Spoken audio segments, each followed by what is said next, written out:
नमस्कार दोस्तों, स्वागत है आपका आज के मुख्य समाचार में, जिसमें सबसे पहली और बड़ी खबर में आपको बताएंगे कि दलितों गरीबों के लिए बुलडोजर और अडानी के लिए मुफ्त जमीन, यही है गुजरात मॉडल। राहुल गांधी का बयान। खबर में आगे जिक्र होगा कि बिहार चुनाव में तेजस्वी यादव के साथ बड़ा खेल, कांग्रेस के ऐलान से मची खलबली, सीएम फेस पर सस्पेंस बरकरार। आगे आपको बताएंगे कि राहुल गांधी का ये दाव, क्या बिहार चुनाव में गेम चेंजर होगा साबित। 36% अति पिछड़ा को आरक्षण मतलब तेजस्वी सरकार। आगे जिक्र होगा कि 2027 में अखिलेश यादव लेकर आएंगे दाम बांधो नीति, क्या होगा इसका मकसद। नोएडा से लद्दाख तक साधा बीजेपी पर निशाना। और इसके साथ खबर में आगे जिक्र होगा कि प्रियंका से नज़दीकी दिखाने में जुटे बिहार कांग्रेस नेता। अखिलेश सिंह ने मारी बाजी, ताकते रह गए राजेश राम और पप्पू यादव। दोस्तों, हर एक खबर की गहराई में आपको ले जाएंगे, लेकिन उससे पहले आपसे निवेदन की वीडियो कीजिए लाइक और चैनल को सब्सक्राइब करके बेल आइकन दबाकर कमेंट में लिखिए जय हिंद। रुक करते हैं सबसे पहली और बड़ी खबर की तरफ। दलितों गरीबों के लिए बुलडोजर और अडानी के लिए मुफ्त जमीन, यही है गुजरात मॉडल। राहुल गांधी का बयान। जहां दोस्तों, लोकसभा में नेता प्रतिपक्ष राहुल गांधी ने बुधवार को गुजरात के गांधीनगर में गरीबों को बस्ती उजाड़ने पर बीजेपी सरकार पर निशाना साधा। कांग्रेस नेता ने कहा कि दलितों, पिछड़ों और गरीबों के लिए बुलडोजर, जबकि अडानी के लिए हजारों एकड़ जमीन मुफ्त में या मात्र 1 रुपए की। राहुल गांधी ने गुजरात की गांधीनगर की पेथापुर झुग्गी बस्ती में 400 घरों को ढहाए जाने का जिक्र करते हुए इसे गुजरात मॉडल करार दिया और कहा कि इसे भारतीय जनता पार्टी पूरे देश में लागू करना चाहती है। उन्होंने ढहाए गए घरों का एक वीडियो साझा करते हुए सत्तारूढ़ बीजेपी पर पूंजीपतियों को हजारों एकड़ जमीन मुफ्त देने का आरोप लगाया। लोकसभा में विपक्षी नेता ने कहा कि गुजरात मॉडल साफ है, दलितों, पिछड़ों और गरीबों के लिए बुलडोजर, जबकि अडानी को हजारों एकड़ जमीन मुफ्त या सिर्फ 1 रुपए में। उन्होंने कहा कि गांधीनगर की पेथापुर बस्ती में 400 से अधिक परिवारों के घर अवैध बताकर उजाड़ दिए गए, जबकि उनके पास बिजली के बिल, टैक्स रसीदें, राशन कार्ड, आधार कार्ड और मतदाता पहचान पत्र जैसे वैध पहचान और रिकॉर्ड मौजूद थे। रुक करते हैं फिर ब्रेकिंग न्यूज़ तरफ। बिहार चुनाव में तेजस्वी के साथ बड़ा खेल, कांग्रेस के ऐलान से मची खलबली, सीएम फेस पर सस्पेंस बरकरार। जी हां दोस्तों, बिहार विधानसभा चुनाव 2025 से पहले महागठबंधन में अब बड़े भाई की भूमिका को लेकर सियासी खींचतान शुरू हो गई है। कांग्रेस ने स्पष्ट कर दिया है कि आगामी चुनावों में महागठबंधन के प्रचार की कमान उसी के हाथों में होगी। कांग्रेस महासचिव नासिर हुसैन के गुरुवार को दिए गए इस बयान से राजनीतिक गलियारों में खलबली मच गई है। माना जा रहा है कि कांग्रेस ने तेजस्वी यादव की पार्टी राष्ट्रीय जनता दल को यह साफ संदेश दिया है कि इस बार गठबंधन में कौन किस भूमिका में रहेगा। ये बयान ऐसे समय में आया है जब सीट शेयरिंग और मुख्यमंत्री चेहरे को लेकर महागठबंधन में पहले ही पेच फंसा हुआ है। कांग्रेस के आला नेता अब तक तेजस्वी यादव को मुख्यमंत्री का चेहरा घोषित करने के सवाल को टालते आ रहे हैं, जिससे सस्पेंस गहरा गया है। रुक करते हैं अगली ब्रेकिंग न्यूज़ तरफ। राहुल गांधी का दाव, क्या बिहार चुनाव में गेम चेंजर होगा साबित। 36% अति पिछड़ा को आरक्षण मतलब तेजस्वी सरकार। जी हां दोस्तों, बिहार विधानसभा चुनाव से पहले कांग्रेस नेता राहुल गांधी ने एक ऐसा राजनीतिक दाव चला जिसने दूसरी पार्टियों की सियासी जमीन हिला दी है।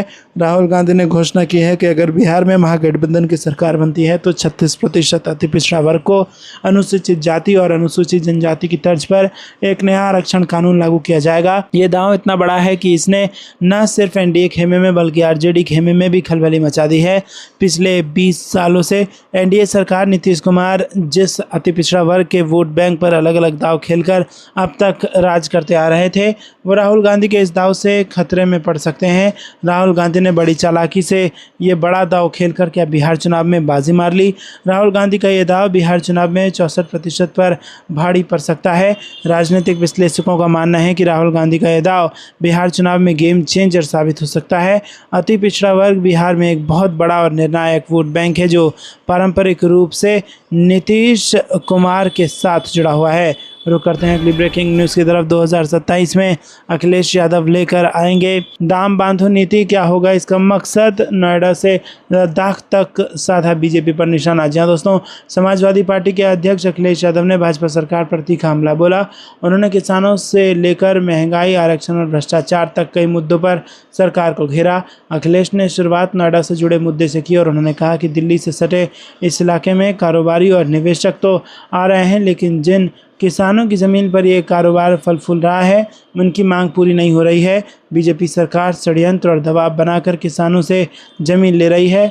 हमारी सरकार आने पर किसानों को सर्किल रेट से अधिक मुआवजा मिलेगा और नोएडा से लखनऊ तक बेहतर सड़कें बनाई जाएंगी। उन्होंने कहा कि नोएडा इंटरनेशनल ट्रेड फेयर का आयोजन ऐसे वक्त पर हो रहा है जब अमेरिका टैरिफ लगा रहा है और भारतीय कारोबार को भारी नुकसान झेलना पड़ रहा है। सपा अध्यक्ष ने कहा कि भाजपा ने पिछले 9 साल में जनता को लूटा है। सरकार क्रीम, लोशन और शावर जेल पर 2 से 4 रुपये कम करके वाहवाही लूट रही है, लेकिन इससे किसानों को क्या फ़ायदा होगा? 9 साल से जो मुनाफा कमाया गया उसकी भरपाई कैसे होगी? उन्होंने आरोप लगाया कि सरकार गिजिंग और गांजा कारोबार पर भी गंभीरता से रोक नहीं लगा पा रही है। रोक करते हैं अगली ब्रेकिंग न्यूज़। तरह प्रियंका गांधी से नज़दीकी दिखाने में जुटे बिहार कांग्रेस नेता अखिलेश शाह ने मारी बाजी, ताकते रह गए राजेश राम और पप्पू यादव। जी दोस्तों, कांग्रेस में कौन है आला कमान से सबसे करीब, ये जंग अभी भी अपने चरम पर है। गुटों में बटी कांग्रेस इस अग्नि परीक्षा से गुजरते रही है। गुटबाजी के ऐसे ही प्रभाव का शिकार प्रियंका गांधी का बिहार आगमन बन गया है। इस आगमन पर गुटबाजी की सियासत इस बात को लेकर तन गई कि कौन प्रियंका गांधी को अपने क्षेत्र में ले जाता है। इस जंग में न केवल कांग्रेस के अधिकारी बल्कि कांग्रेस से लगाव रखने वाले एक नेता ने भी मोर्चा खोल रखा था, लेकिन इस जंग में जीत तो किसी एक को मिलनी थी और इस बार पूर्व प्रदेश अध्यक्ष अखिलेश प्रसाद सिंह ने बाजी अपने हाथ रख ये बता दिया कि टाइगर अभी जिंदा है। रुक करते हैं अगली ब्रेकिंग न्यूज़। इस तरफ कांग्रेस का अमेरिकी राष्ट्रपति डोनाल्ड ट्रंप के हालिया फैसले को लेकर मोदी पर कटाक्ष। या दोस्तों, आपको बता दें कि कांग्रेस ने अमेरिकी राष्ट्रपति डोनाल्ड ट्रंप के हालिया कदमों और टिप्पणियों को लेकर बृहस्पतिवार को प्रधानमंत्री नरेंद्र मोदी पर कटाक्ष करते हुए कहा कि दोस्त दोस्त ना रहा। कांग्रेस महासचिव जयराम रमेश ने एक्स पर पोस्ट किया कि मई 2025 के मध्य से अब तक राष्ट्रपति ट्रंप ने जो कुछ किया है उस पर एक नज़र डालें। उन्होंने 4 अलग अलग देशों और संयुक्त राष्ट्र में 45 बार दावा किया है कि उन्होंने भारत और पाकिस्तान के बीच युद्ध विराम करवाया था, जिसके कारण ऑपरेशन सिंदूर अचानक रुक गया था। रुक करते हैं अगली ब्रेकिंग न्यूज़। तरफ लेह में भड़की हिंसा के बाद कर्फ्यू, केंद्र का सोनम वांगचुक पर गंभीर आरोप। प्रभावित इलाके में कैसे हैं हालात? आपको बता दें कि केंद्र शासित प्रदेश लद्दाख को पूर्ण राज्य का दर्जा देने और 6ठी अनुसूची की संवैधानिक सुरक्षा की मांग को लेकर बुधवार को लेह में हिंसा हुई। हिंसक प्रदर्शन के दौरान 4 लोगों की जान चली गई और करीब 80 लोग घायल हो गए। सामाजिक कार्यकर्ता सोनम वांगचुक के समर्थन में छात्र सड़कों पर उतरे थे। प्रदर्शन के दौरान छात्रों और पुलिस के बीच झड़पें हुई। पुलिस ने कानून व्यवस्था बनाए रखने के लिए आंसू गैस के गोले और लाठीचार्ज का सहारा लिया। खबरों में कहा गया है कि इस दौरान बीजेपी कार्यालय को आग के हवाले कर दिया गया। प्रदर्शनकारियों ने केंद्र और यूटी प्रशासन की उनकी मांगों को पूरी न करने की आलोचना करते हुए बंद बुलाया था। रुक करते हैं अगली ब्रेकिंग न्यूज़। तरफ राहुल गांधी ने बिहार कांग्रेस को दिया जोश और ऊर्जा बनाए रखने का संदेश, महागठबंधन के साथ चुनाव जीतने का दावा। जी हाँ दोस्तों, लोकसभा में नेता प्रतिपक्ष राहुल गांधी ने बिहार के कांग्रेस नेताओं से कहा है कि वो अपना जोश और उत्साह बनाए रखें। चुनाव नज़दीक है, जोश और ऊर्जा में कमी नहीं आनी चाहिए। राहुल गांधी बुधवार को कांग्रेस कार्यसमिति की विस्तारित बैठक में बोल रहे थे। उन्होंने बिहार में निकाली गई वोटर अधिकार यात्रा का हवाला देकर कहा कि मैंने बिहार में महसूस किया है कि यहाँ के लोगों का पूरा समर्थन कांग्रेस के साथ है। मुझे ऐसे कोई कारण नहीं दिखता कि हम मेहनत करेंगे तो चुनाव नहीं जीत सकते हैं। बस ज़रूरत है लोग जोश और उत्साह बनाए रखें।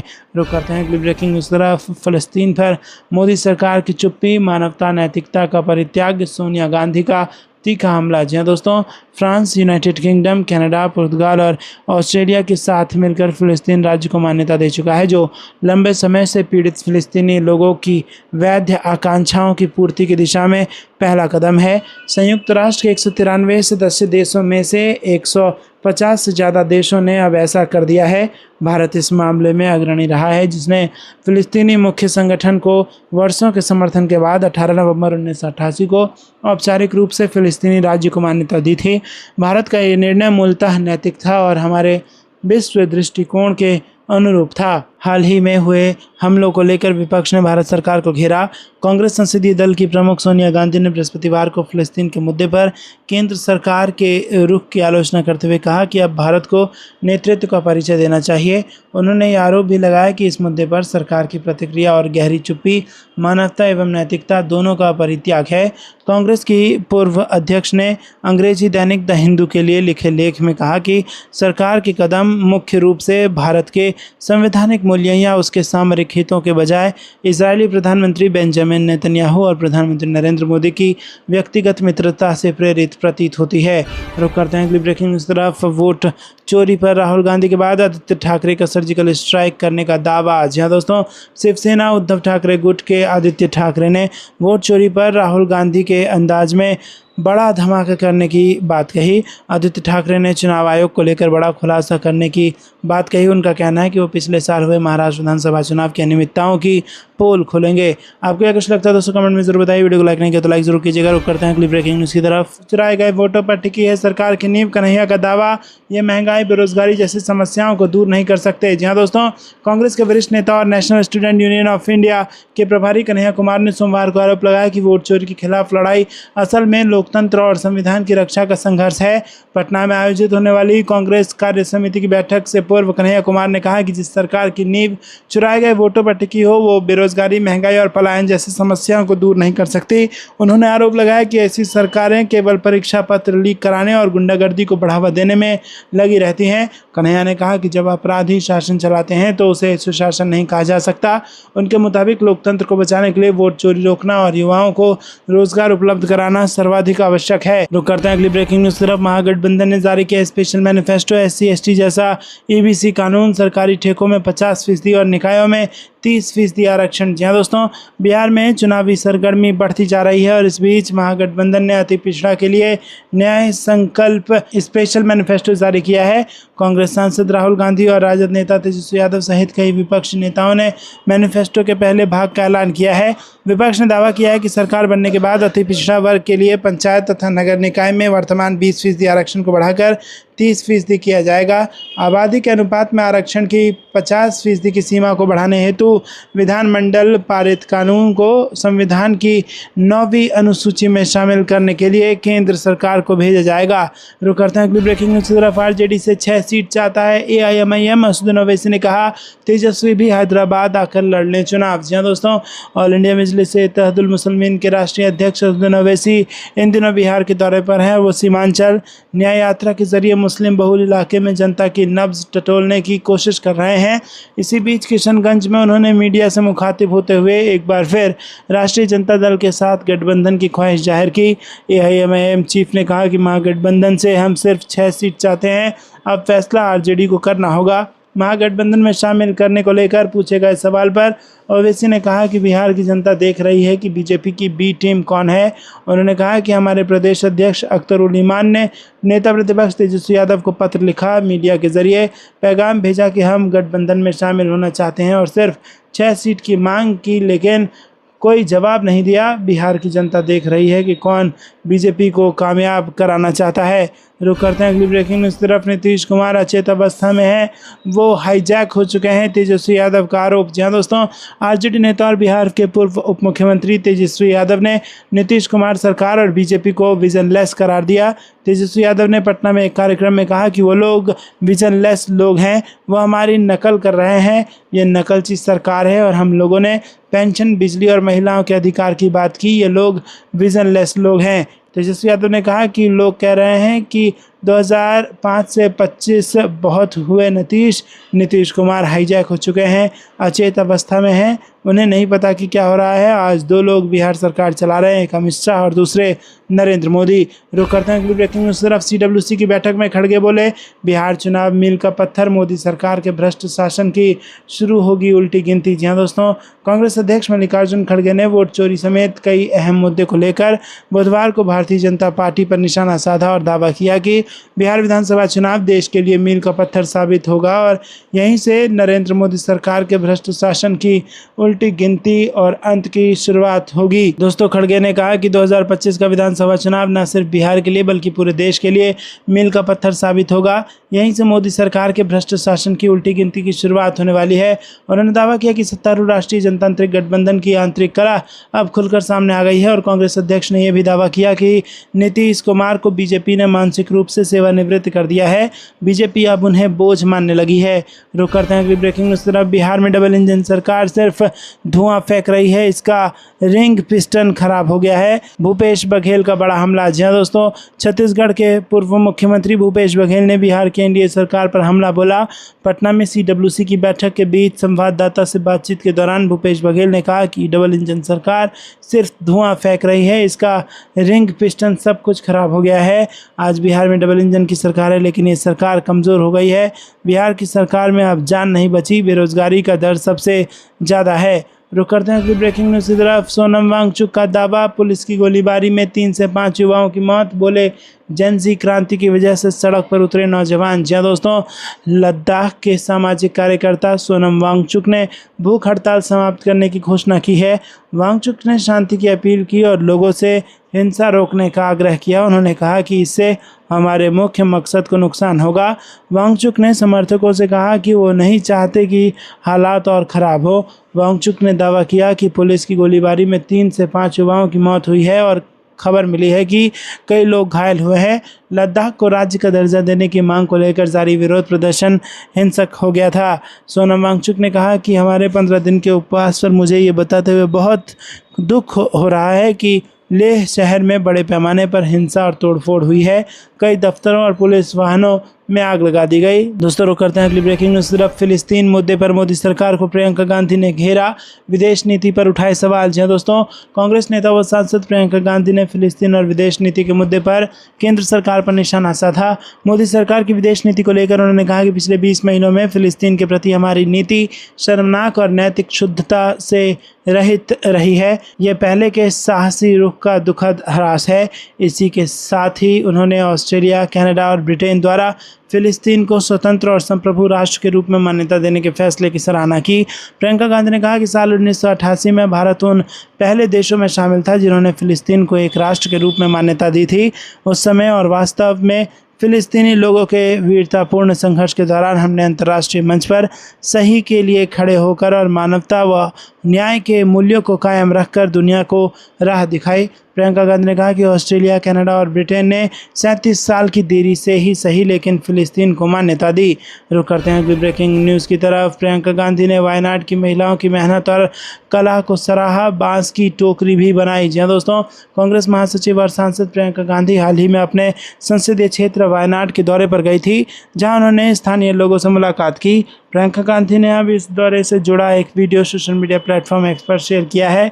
इस वीडियो में वो वन दुर्गा बाबू प्रोडक्ट्स का काम करने वाली सरस्वती से मुलाकात करती दिखाई दे रही हैं। दरअसल कांग्रेस नेता प्रियंका गांधी ने वायनाड के नूलपुझा में वन दुर्गा बाबू प्रोडक्ट्स चलाने वाली सरस्वती और उनकी सास से मुलाकात की। सरस्वती ने प्रियंका गांधी को अपनी कला से परिचित कराया और इस दौरान प्रियंका गांधी ने बांस की टोकरी बनाने की कला भी सीखी और सरस्वती की बेटी के साथ वीडियो कॉल पर बात की।